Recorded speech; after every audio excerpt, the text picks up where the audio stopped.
अस्सलाम वालेकुम जी, उम्मीद आप खैरियत से होंगे। आज एक नई वीडियो के साथ आपकी खिदमत में हाज़िर हूँ। आज की वीडियो में हम डिस्कस करेंगे प्लानिंग स्टेप्स को। जब कभी भी कोई भी काम किया जाता है उसमें प्लानिंग का एक क्रूशियल रोल होता है, उसको भी इग्नोर नहीं कर सकते। इसी तरह से जब आप एजुकेशन सेटअप बनाने जा रहे हैं तो उसके लिए भी प्लानिंग का होना बहुत ज़रूरी है। लेकिन प्लानिंग को किया कैसे जाता है? आजकल जनरल ट्रेंड के अंदर बस ये देख लिया जाता है कि जी मेरे पास इतने पैसे हैं और मेरे पास ज़मीन है तो मैं इस पे कॉलेज इस्टेब्लिश कर दूँगा। तो मेरा ख़्याल है कि this is half a planning. तो प्रॉपर प्लानिंग कैसे होती है? उसके लिए नंबर 1 स्टेप की तरफ चलते हैं कि जिसमें हमने विज़न, मिशन और अपनी वैल्यूज़ को सेट करना होता है और बड़ी क्लैरिटी के साथ, बड़ी ही कैलकुलेटेड तरीके के साथ और इन अ वे के तमाम जो बातें आप कह रहे हैं वो मेजरेबल भी हैं और उसके आप फाइनली रिस्पॉन्सिबल भी होंगे।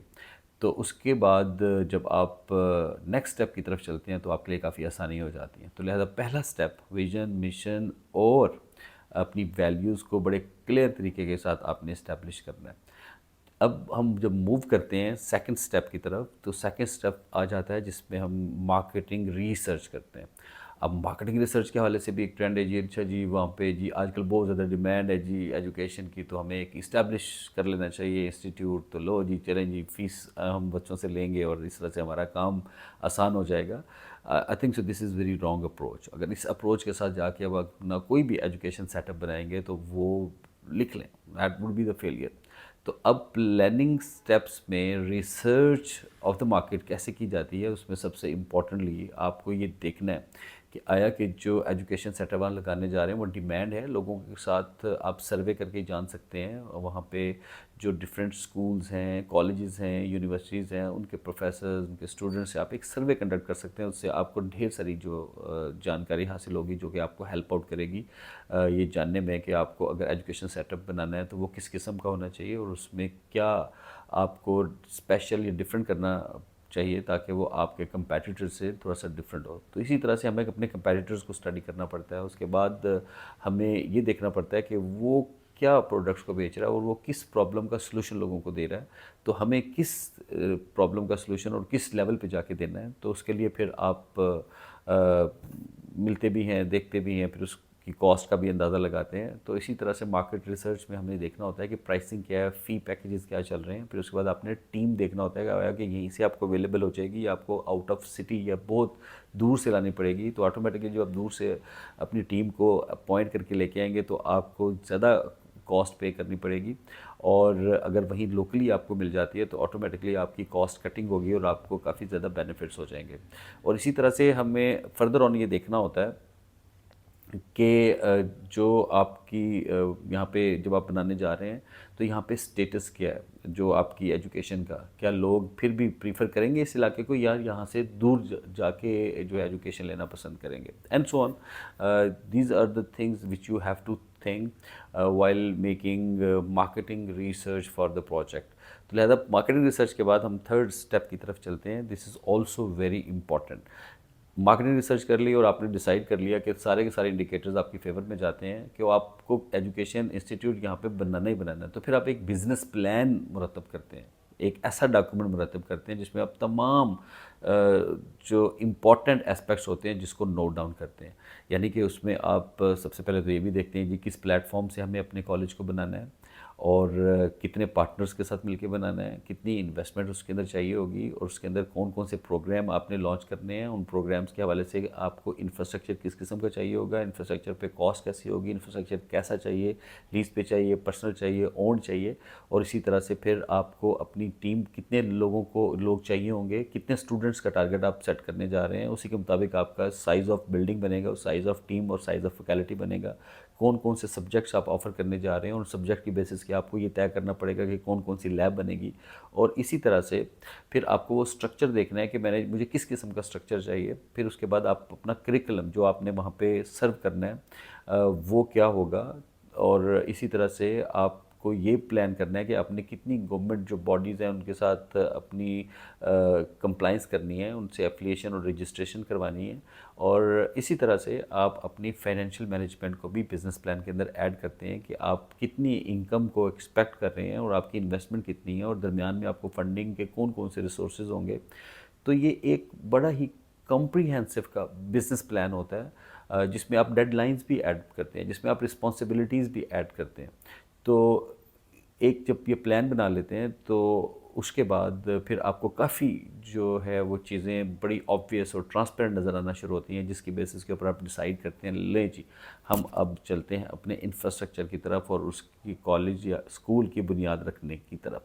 तो लिहाजा जो फोर्थ स्टेप होता है फिर हम आ जाते हैं अपने बिल्डिंग या जिसे बोलते हैं इंफ्रास्ट्रक्चर, या आप कह लें कि फ़िज़िकल जो रिक्वायरमेंट्स हैं उनकी जानिब, और जो बिज़नेस प्लान बनाया होता है तो उसके मुताबिक आप उसको वर्कआउट करना शुरू कर देते हैं। लेकिन साथ साथ मॉनिटरिंग जारी रखते हैं। अगर ऑलरेडी कोई बिल्डिंग आपको मिल जाती है और आपके पर्पज़ के मुताबिक है तो आपको बहुत ज़्यादा एफर्ट करनी नहीं पड़ती, लेकिन अगर आपको खुद से वो बिल्डिंग को इस्टेब्लिश करना पड़ता है तो फिर वाकई आपको बिल्डिंग जो इंजीनियर है, आर्किटेक्ट है, या जितनी भी एजेंसीज़ हैं जो कि बिल्डिंग को मेंटेन करती हैं, डेवलप करती हैं, तो उनके साथ साथ रहना पड़ेगा और अपने मुताबिक अपनी विज़न के मुताबिक आपको वो बिल्डिंग बनवानी पड़ेगी। उसका फ्रंट एलिवेशन कैसा होगा, उसके रूम साइज़ क्या होंगे, उसके कॉरिडोर साइज़ क्या होंगे, उसके लॉन क्या होंगे, उसकी लैब्स कहाँ पे होंगी, और किस तरह से उसको आप प्रोटेक्ट करेंगे, और किस तरह से लोग वहाँ पे आया करेंगे, पार्किंग कहाँ पे होगी उसकी, और किस तरह से एक्सेस दी जाएगी, लोगों तक पहुँचाया जाएगा, एंड सो ऑन। तो इंफ्रास्ट्रक्चर के अंदर ये तमाम एस्पेक्ट्स आपको सोचना पड़ते हैं, और अगर आपको खुद से इल्म नहीं है तो आपको फिर किसी एक्सपर्ट की जो है वो सपोर्ट चाहिए होती है, ताकि अपनी आप चीज़ों को बेहतर तरीके के साथ मैनेज कर सकें। अच्छा जी, इसी तरह से हम आगे जो नेक्स्ट हमारा पॉइंट है इंफ्रास्ट्रक्चर के बाद, वो आपका है कि आपने गवर्नमेंट की जो बॉडीज़ हैं और जो गवर्नमेंट के लॉज हैं उसको कंप्लाइंस कैसे करनी है। यानी कि आपको पता होना चाहिए एजुकेशन इंस्टीट्यूट जो आप बनाने जा रहे हैं इसके प्रॉपरली रजिस्टर्ड करवाना है। रजिस्ट्रेशन किन किन लोगों से होगी, कौन से स्कूल के सीईओज़ हैं, स्कूल एजुकेशन मैनेजमेंट का ऑफिस किधर है, कॉलेज मैनेजमेंट का ऑफिस किधर है, उसके डायरेक्टर से आपको मिलना है, डिप्टी डायरेक्टर से मिलना है, वो कौन सी फ़ाइल होगी, उसके अंदर कितनी किस्म की चेक्स या चलान फॉर्म आपको लगाने होते हैं, फैकल्टी लिस्ट आपने लगानी होती है, और फिर उसके बाद आपने एक मखसूस डेट के अंदर अंदर उसकी फ़ाइल को सबमिट करना होता है। फिर उसके बाद आपने उसके विज़िट्स को प्लान करना होता है, और विज़िट्स में फिर आपने अपनी तमाम रिक्वायरमेंट जो कि एक एजुकेशन इंस्टीट्यूट के सेटअप होने के लिए ज़रूरी होती हैं उसको मैनेज करनी होती हैं। तो लिहाजा ये सारी की सारी रेगुलेशन और लॉज कंप्लाइंस में आती हैं।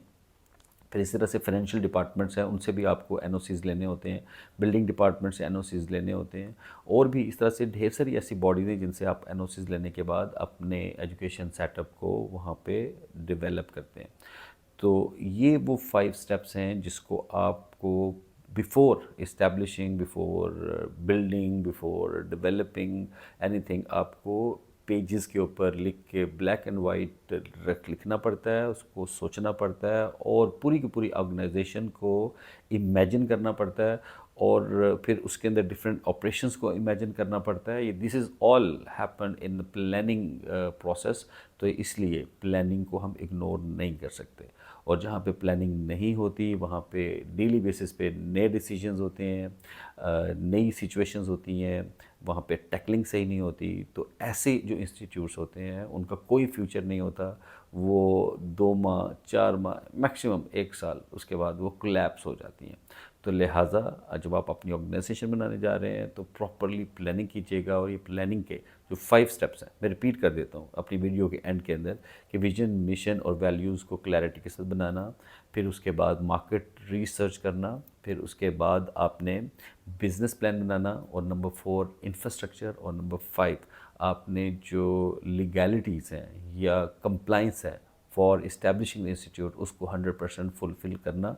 तो इन तमाम एस्पेक्ट्स को एज अ प्लानिंग प्रोसेस आप देखते हैं, और उसके सोल्यूशन तलाश करके उसको राइट डाउन रखते हैं, और फिर आप चले जाते हैं अपने नेक्स्ट स्टेप की तरफ जो एक्चुअली आता है एग्जीक्यूशन की तरफ। वो इंशाल्लाह हम नेक्स्ट वीडियो में कवर करेंगे। Till now this is all. दुआ में याद रखिएगा, फिर इंशाल्लाह आपसे मुलाकात होगी। अपना ख्याल रखिएगा।